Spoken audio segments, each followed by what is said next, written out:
Ya tengo aquí entonces a mi especialista favorita, la doctora Celeste Alston. Buenos días, bienvenida a La Cocina de Ají nuevamente. Vamos a conversar sobre la infertilidad masculina, doctora. ¿Qué significa el término infertilidad?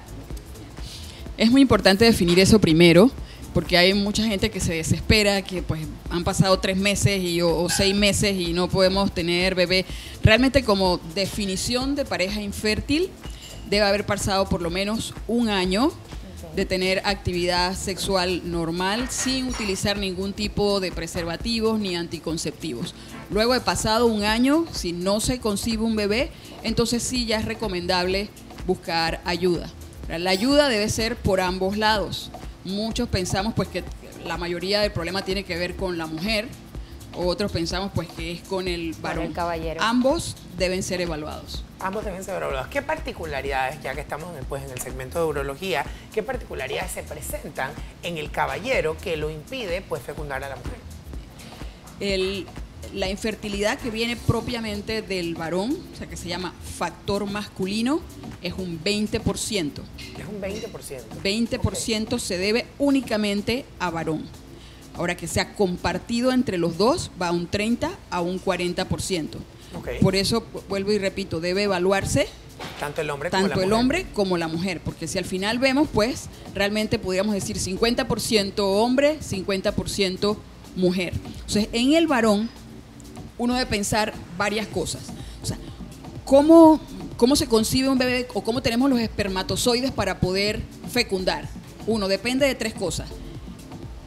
La pituitaria, que produzca las hormonas que estimule el testículo que tenga la posibilidad de responder y formar buenos espermatozoides, y después de ahí que pueda llegar a su punto final y fecundar. Entonces hay 3 niveles donde se puede afectar. Puede ser pretesticular, o sea, arriba, puede ser a nivel del testículo o puede ser posttesticular. Okay. Si ocurre a nivel de las hormonas, esto pues lo podemos resolver. Claro. Le damos hormonas que estimulen el testículo y produzca espermatozoides. Si ocurre después del testículo, que puede ser una obstrucción, podemos resolver la obstrucción y pueden pasar los espermatozoides. Pero si ocurre a nivel del testículo, la mayoría de las veces, y eso se llama falla testicular primaria, no podemos hacer mucho, excepto en un tipo de falla que produce una patología que se llama varicocele. Okay. Que la vez pasada estábamos hablando algo de eso. Sobre eso. Si el varicocele, que son venas, o sea, varices como tienen las mujeres en las piernas, pero son a nivel del testículo, hacen que el testículo se mantenga caliente por mucho tiempo y no produzca bien los espermatozoides. Si lo detectamos a tiempo y no ha producido mucho daño en el testículo, podemos corregir el varicocele y revertir en parte el daño. Me interesa mucho que a inicio del tema, cuando le pregunté qué se definía fertilidad, de hecho se lo pregunté porque usted me decía, hay parejas que tienen 3 meses intentando tener un bebé y de repente ya después de los 3 meses se alarman y ellos mismos se denominan como personas infértiles. Ahora, una vez que el caballero, digamos, se da cuenta o están intentando y no logran tener este bebé, ¿cuál es el primer paso al acercarse a usted? ¿Cuál es el tipo de examen que ustedes le hacen al caballero? Lo primero, hay que estar seguro si realmente pues hay algún problema. Y es muy rápido, una prueba que se llama espermograma, un conteo de espermatozoides. Si ese primer espermograma sale normal, pues con ese único nos basta para decir, ¿sabe qué? Usted no tiene ningún problema. Si ese espermograma se ve la cantidad y la calidad de los espermatozoides. Sí, en el espermograma tiene varios parámetros que tienen que ir de acuerdo a la Organización Mundial de la Salud. Te dice cuál es el número de espermatozoides que por las últimas recomendaciones debe tener como mínimo 15 millones por mililitro para poder embarazar.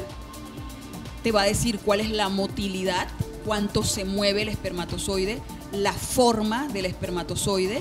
Si la mayoría de los espermatozoides son anormales o no tienen cola o la cabeza no es normal, pues no puede moverse con rapidez, o si tiene la cola normal no puede penetrar al óvulo.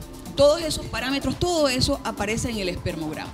Si el primer espermograma es completamente normal, pues señor, usted no tiene ningún problema, se acabaron las evaluaciones. Si ese espermograma no es normal, debemos repetir un segundo espermograma. Entonces es importante la forma en que se toma el espermograma. Muchos pacientes piensan, pues si me quedo 2 semanas sin tener nada van a salir mucho más espermatozoides. Falso. Me encanta. Sí, falso.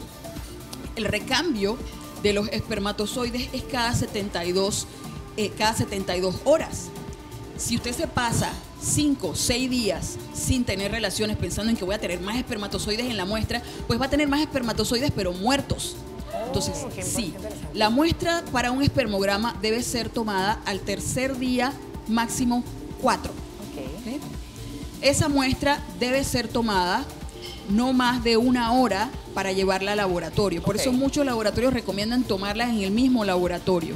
Ahora que hablamos de tiempos y de frecuencias, por ejemplo, uno de los mitos más grandes sin duda de las parejas infértiles o de que están teniendo esta situación es la frecuencia con la cual tener el acto sexual y los momentos. De que, ay, que si está burlando, que si no sé qué, que si los 3 días, que si aguanta, que si sí, que en la noche, en la mañana, cuando estoy. Cuéntenos un poquito mitos y realidades sobre eso.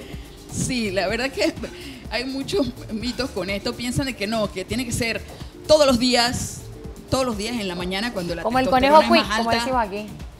Realmente hay solamente 6 días durante el periodo durante un mes que la mujer es fértil. Es fácil de calcular. Último día de la menstruación, cuenta 14 días. A ese día 14 le quitas 3, le sumas 3. Esos 6 días son los que puede quedar embarazada. Todos los demás es diversión. Esos 6 días son trabajo. Práctica. Sí, esos 6 días son trabajo. Entonces, pues hay que estar claros en eso y obviamente eso se lo va a orientar bien el ginecólogo a la pareja femenina de cuáles realmente son los días fértiles. Hay muchas cosas que afectan, no solamente el factor femenino, el factor masculino. Es muy importante la edad de la mujer para quedar embarazada, ¿no? Todas las mujeres en la actualidad pues tendemos a terminar nuestras carreras y luego pensar en formar una familia. Obviamente es normal, uno quiere tener las mejores condiciones y poder dar lo mejor a ese bebé que viene, pero pues esto sí está viendo que merma la fertilidad. Así es. Muchísimas gracias, doctora Celeste, por estar con nosotros nuevamente. Su información de contacto, vamos al cambio comercial. ¿Cómo no? Urólogos asociados en el Hospital Nacional 307-3665. Ahí está, toda la información que necesitamos, ya lo saben. Este fue nuestro segmento Salud Masculina.